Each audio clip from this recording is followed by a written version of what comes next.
한국이 정말 빠르게 늙어가고 있다. 이 얘기 아마 지겹도록 들으셨을 거예요.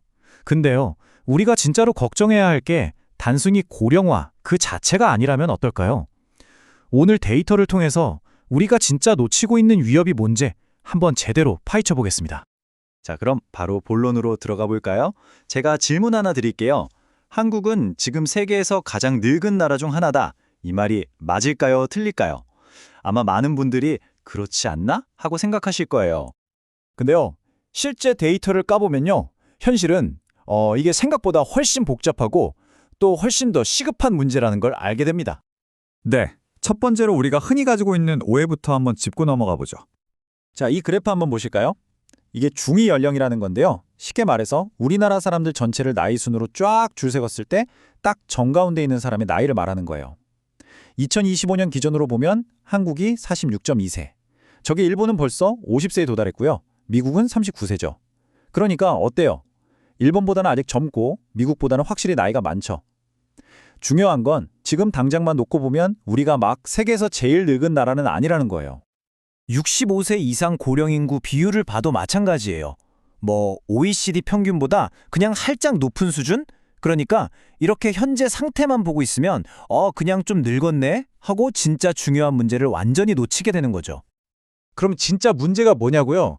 바로 속도입니다. 속도. 우리가 전례 없는 속도로 정말 미친 듯이 늙어가고 있다는 거, 이게 바로 핵심입니다. 이 타임라인을 보시면 이 속도가 얼마나 충격적인지 바로 감이 오실 거예요. 1970년에요. 우리나라 중위 연령이 고작 18.5세였어요. 완전 젊은 나라였죠. 우리가 2002년 월드컵으로 뜨거웠을 때만 해도 31.8세였고요. 그런데 불과 10년 좀 지나서 2035년이 되면 이 숫자가 무려 52세까지 치솟을 거라고 합니다. 이건 인류 역사상 거의 유례가 없는 로켓 같은 속도예요. 그리고 바로 올해죠. 한국이 드디어 65세 이상 인구가 전체의 20.3%를 넘어서는 이른바 초고령 사회에 공식적으로 진입했습니다. 길 가다 만나는 5명 중 1명은 어르신이라는 뜻이고요. 이게 숫자로 따지면 1,000만 명입니다. 1,000만 명. 근데요, 진짜 놀라운 건 이제부터예요. 여기서 딱 10년만 지나면, 그러니까 2035년이 되면요, 이 비율이 30%까지 폭증할 걸로 보입니다. 아니, 10년 만에 노인 인구 비율이 10%포인트가 뛴다는 건데, 이건 말 그대로 수직 상승이죠. 자, 그러면 인구의 30%가 노인인 사회, 대체 어떤 모습일까요? 다행인지 불행인지 우리에겐 참고할 만한 사례가 있습니다. 바로 우리보다 먼저 그 길을 간 일본이죠. 일본을 보면 2035년 한국의 모습을 미리 좀 엿볼 수 있습니다. 일본에서는요, 고독사가 정말 심각한 사회 문제가 됐어요. 이게 얼마나 심각하냐면 나라에서 아예 고독 고립 담당 장관이라는 직책까지 만들었어요.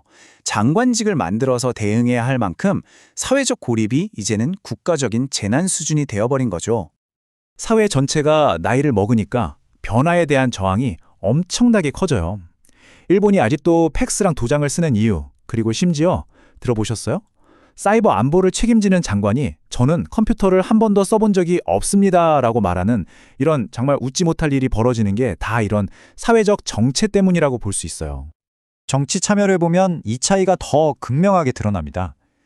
일본 20대 투표율이 37% 정도거든요.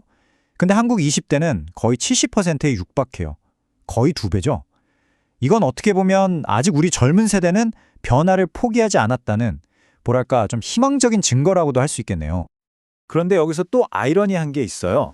일본에서는 젊은 층의 이런 정치적 무관심이 역설적이게도 굉장히 극단적인 포퓰리즘 정당에 대한 지지로 이어지는 현상이 나타나고 있거든요.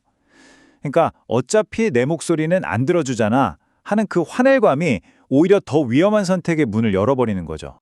자, 그러면 이제 일본의 사례를 봤으니 이걸 바탕으로 우리 대한민국의 10년 후를 한번 구체적으로 들여다보겠습니다. 핵심은 바로 이 숫자입니다. 플러스 50%. 이게 무슨 말이냐면요. 앞으로 딱 10년 동안 우리나라 65세 이상 인구가 지금보다 50%가 더 늘어난다는 거예요. 지금 1,000만 명인데 여기에 500만 명이 순식간에 더해져서 1,500만 명이 넘는 정말 어마어마한 거대 집단이 되는 거죠. 자, 이 도넛 차트를 보시면 2035년의 인구 구조가 한눈에 들어옵니다. 저기 보세요. 60대랑 70대 이상을 합치면 와, 전체 인구의 40%예요. 사실상 이분들이 사회의 가장 주된 목소리가 되는 거죠. 반면에 10대, 20대, 30대를 다 합쳐도 이분들보다 숫자가 적어요. 바로 이 지점에서 일본과 우리의 아주 결정적인 차이점이 드러납니다. 일본은 그나마 세대별 인구 분포가 좀 완만한 편이거든요. 근데 우리나라는 노년층과 청년층의 인구 격차가 2배 이상 아주 극단적으로 벌어지게 돼요.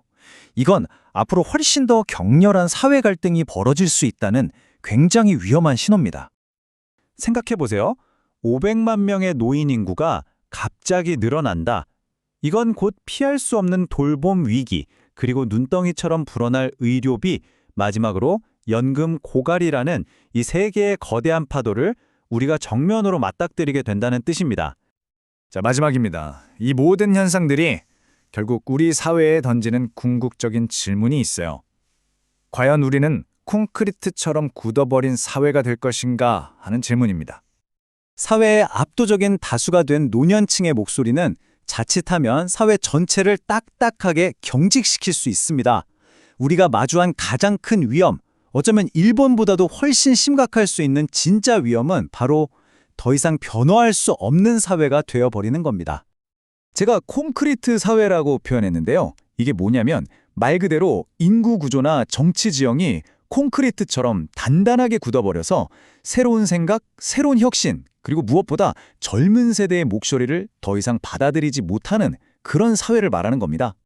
청년은 점점 사라지고 있습니다. 이런 나라에서 우리의 미래가 콘크리트처럼 딱딱하게 굳어버리지 않게 하려면 우리는 무엇을 해야 할까요?